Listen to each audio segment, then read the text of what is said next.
Hi everyone, this is Atiq. I hope you all are doing good. और मैं आज आपके लिए लेके आ रहा हूँ जो मेरी सीरीज चल रही है GA4 की, उसकी फोर्थ वीडियो। मैं आज आपके साथ डिस्कस करूंगा कि गूगल एनालिटिक्स का डैशबोर्ड कैसा है, इसका क्विक ओवरव्यू दूंगा आपको।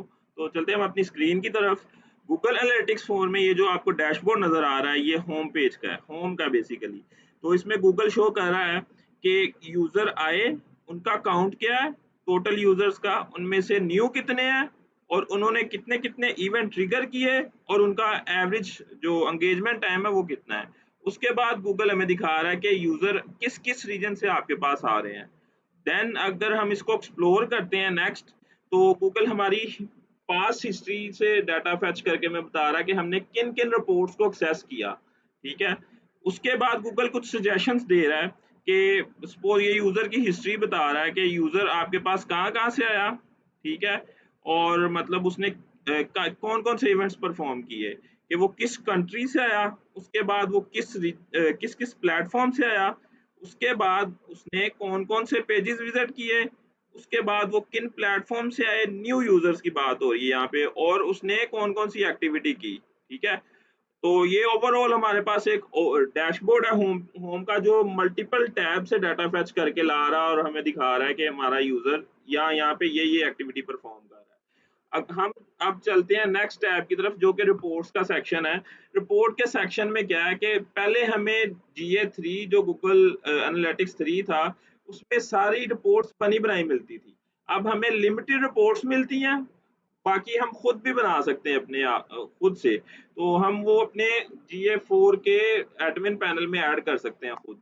तो यहाँ पे गूगल जितनी भी हम रिपोर्ट्स बनाएंगे वो सारी इधर शो कर रहा होता है। ठीक है। ये इन फॉर्म ऑफ डाटा होता है, इन फॉर्म ऑफ आपके पास टेबल्स होते हैं, इन फॉर्म ऑफ ये आपके पास बार ग्राफ होते हैं। ठीक है। इस सेक्शन में सिर्फ वो रिपोर्ट्स आती हैं जो डाटा की फॉर्म में आती हैं। अगर आपको पिक्टोरियल रिपोर्ट्स चाहिए कि ग्राफ्स की फॉर्म में, मतलब सिर्फ आपको ग्राफ ही चाहिए, जैसे हमारी फनल होती है, ई कॉमर्स फनल, कि वो यूजर की बता रही होती है कि यूजर सपोज होम पेज पे कितने यूजर थे, उसके बाद वो कलेक्शन पेज पे जब विजिट किए वो, तो वो कितने रह गए, कितने एलिमिनेट हो गए, कितने अबंडेंट हो गए। उसके बाद जो वो नेक्स्ट स्टेप पे आए, उन्होंने प्रोडक्ट व्यू की, तो देन कितने अबंडेंट हो गए और कितने आगे प्रोसीड किए। तो ये सारी हिस्ट्री वो उधर बता रहा होता है, जो हमारा ये थर्ड वन है एक्सप्लोर वाले सेक्शन में। और एडवर्टाइजिंग वाले सेक्शन में आपको बता रहा होता है कि आप एड रन कर रहे हैं या आप एडसन आपने लाइव किया या कोई प्रमोशन कर रहे हैं आप। तो उस सेक्शन में, उस सीन में गूगल क्या करता है, आपको गूगल एनालिटिक्स 4 आपको बता रहा होता है कि आप आपकी कैंपेन कहाँ कहाँ पे जा रही है। आपका सपोज आप एडसन लाइव कर रहे हैं, एडसन किया हुआ आपने अप्लाई अपनी साइट पे, तो वो कौन कौन से एड यूनिट पे ट्रिगर हो रहा है। ठीक है। कहाँ कहाँ पे एड शो हो रहे हैं, बेसिकली कंप्लीट ओवरव्यू बता रहा होता है। जितने भी मोनेटाइजेशन के प्लेटफॉर्म होते हैं, चाहे वो गूगल एड है, चाहे वो गूगल एडसन है, चाहे वो कोई और थर्ड पार्टी टूल है, वो सारी प्रमोशंस यहाँ पे शो कर रहा होता है। और जो आता है हमारा एडमिन वाला पैनल, एडमिन वाले पैनल में आप एक्सेस ले सकते हैं, एक्सेस दे सकते हैं, अपनी प्रॉपर्टी का नाम चेंज कर सकते हैं, अपने फिल्टर्स को चेंज कर सकते हैं, फिल्टर्स। उसके बाद अपनी अकाउंट हिस्ट्री देख सकते हैं, अगर आपको कोई प्रॉपर्टी डिलीट करनी है तो आप वो डिलीट भी कर सकते हैं। ठीक है। इसके बाद इसमें बेसिकली दो व्यू होते हैं, पहले तीन थे, अब 2 हैं। पहले एक अकाउंट का व्यू था, उसके बाद फिर हमारा प्रॉपर्टी का व्यू था, देन एक व्यू था यूज़र का। तो अब क्या हुआ है, जैसे मैंने लास्ट वीडियोज़ में आपको बताया कि GA4 में अब 2 व्यू हैं, एक व्यू हमारा अकाउंट का है, दूसरा प्रॉपर्टी का है। जो यूज़र का व्यू था उसको गूगल ने उठा के डाटा स्ट्रीम में ऐड कर दिया। ठीक है। तो इस तरह आप 2 व्यू हैं।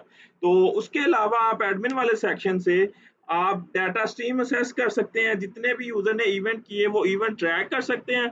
उसके अलावा आप जितनी भी कन्वर्जन्स आपकी रिकॉर्ड हुई हैं, ई कॉमर्स परचेजेस, उनको चेक कर सकते हैं। आप न्यू ऑडियंसेस बना सकते हैं।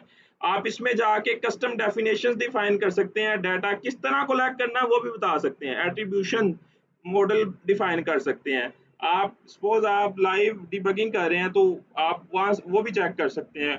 कोई अगर आपने अपने थर्ड पार्टी टूल या गूगल एनालिटिक्स के साथ आपने गूगल ऐड लिंक करना है, उसके अलावा आपने कोई भी और टूल, जैसे हमारा गूगल सर्च कंसोल है, गूगल मर्चेंट सेंटर है, अगर ये कनेक्ट करनी है चीज़ें तो वो भी आप ये वाले एडमिन वाले डैशबोर्ड से करेंगे। आई होप आपको आज की वीडियो अच्छी लगी होगी।